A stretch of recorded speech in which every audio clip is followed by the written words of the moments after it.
Menarik perkongsian renovasi bilik air rumah berkeluasan 11.8 kaki ini.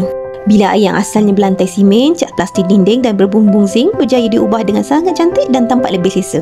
Hanya bermodalkan kos sekitar RM2,000 dan semua kerja-kerja renovasi dilakukan sendiri bersama suami isteri.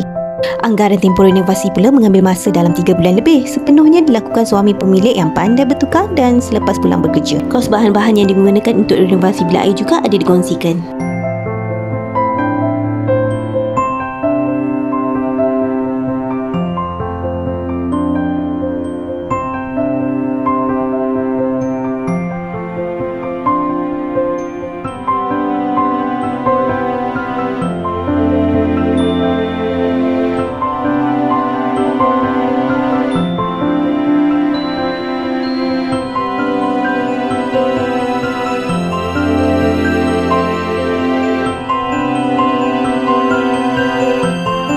Jadi, buat pemilik kediaman yang ingin lakukan renovasi sendiri bilik air di rumah boleh jadikan rujukan dan inspirasi. Memang jimat banyak bila dapat buat sendiri, malah lebih puas hati. Semoga bermanfaat.